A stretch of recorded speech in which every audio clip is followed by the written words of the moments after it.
एक ईमेल और आपकी पूरी प्लानिंग उलट सकती है। हजारों इंडियन H1B वर्कर्स इसी तरह फंसे हैं क्योंकि यूएस वीजा इंटरव्यू अचानक रीशेड्यूल हो रहे हैं। आज हम बात करेंगे कि मास रीशेड्यूलिंग क्यों हो रही है, इंडिया में फंसे H1B होल्डर्स को किन परेशानियों का सामना करना पड़ रहा है, I-94 एक्सपायर होने के बाद क्या कॉम्प्लिकेशंस आती हैं और इंडियंस को अब किन बातों में एक्स्ट्रा केयरफुल रहना है। तो इस वीडियो में आज हम मेन 4 पॉइंट्स पर बात करने वाले हैं।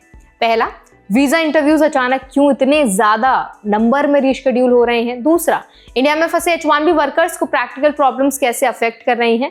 तीसरा, I-94 एक्सपायर होने के बाद लीगल और फाइनेंशियल चैलेंजेस क्या हैं।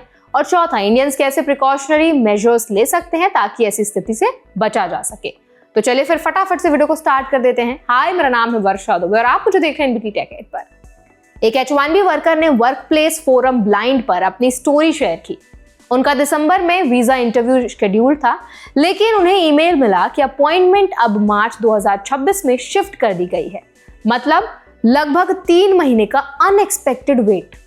इस वर्कर के वर्ड्स में, मार्च लिटरली 3 months अवे। इस डिले ने उन्हें यूएस लौटने या जॉब ज्वाइन करने में कंप्लीटली स्टक कर दिया। रीशेड्यूलिंग की सबसे बड़ी प्रॉब्लम टाइमिंग है। दिसंबर ट्रेडिशनली H1B स्टैंपिंग का पीक सीजन होता है। बहुत लोग एक्सपेंसिव फ्लाइट्स, होटल्स और ट्रैवल अरेंजमेंट्स कर चुके थे, लेकिन मास रीशेड्यूलिंग की वजह से पूरा दिसंबर प्रैक्टिकली वाइप आउट हो गया।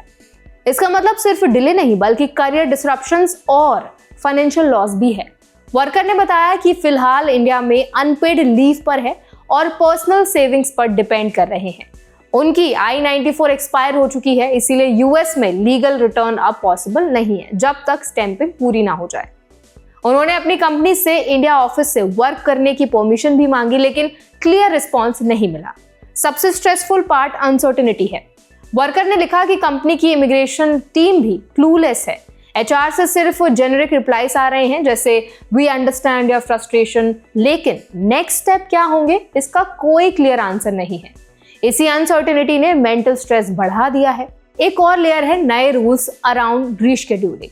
1 जनवरी से एप्लीकेंट्स को सिर्फ एक फ्री रीशेड्यूलिंग की अनुमति होगी। उसके बाद अगर अपॉइंटमेंट चेंज करनी पड़ी तो पूरा वीजा फीस फिर से देना होगा, जो करीब 16,000 रुपए है। यानी अगर मार्च की अपॉइंटमेंट भी मिस हुई तो फाइनेंशियल बर्डन और बढ़ जाएगा।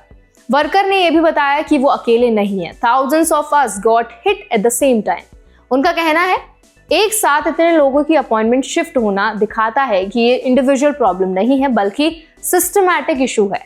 एनहांस स्क्रीनिंग मेजर्स की वजह से इंटरव्यूज अगले साल तक पुश हो रहे हैं और इंडिया H1B कम्युनिटी को सबसे ज्यादा इंपैक्ट कर रहा है। इंडियंस के लिए सबसे जरूरी सीखें ये हैं कि पहली, H1B स्टैंपिंग के लिए ट्रैवल अब हाई रिस्क बन गया है। अगर स्टैंपिंग पेंडिंग है तो इंडिया आने जाने की प्लानिंग बहुत केयरफुली करनी होगी। दूसरा, फाइनेंशियल बफर रखना भी इंपॉर्टेंट है। अनपेड लीव्स और डिलेस के लिए प्रिपरेशन क्रूशियल है। तीसरा, एम्प्लॉयर कम्युनिकेशन क्लियर होना चाहिए। ट्रैवल से पहले जानना जरूरी है कि अगर डिले हुआ तो क्या आप इंडिया से काम कर भी सकते हैं या नहीं। चौथा, I-94 एक्सपायरी को लाइटली नहीं लेना चाहिए। I-94 एक्सपायर होते ही ऑप्शंस बहुत लिमिटेड हो जाते हैं और फ्लेक्सिबिलिटी खत्म हो जाती है। तो इस वीडियो से ऑडियंस को समझना चाहिए कि H1B जर्नी अब सिर्फ वीजा अप्रूवल तक लिमिटेड नहीं है। Appointment availability, rescheduling rules, company policies और पर्सनल प्लानिंग सब इक्वली इंपॉर्टेंट है। एक छोटा सा डिले महीनों की अनसर्टेनिटी में बदल सकता है।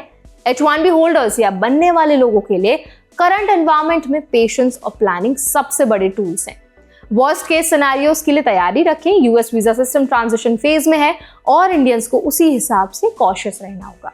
तो अब इस पूरे मुद्दे पर आप क्या राय रखते हैं, आपका क्या ओपिनियन है, हमें कमेंट्स के जरिए जरूर बताएं। ऐसे और भी अपडेट्स के लिए, वीडियोस के लिए, इन्फॉर्मेशन के लिए हमारे चैनल NBT टेक एड को भी जरूर सब्सक्राइब करें।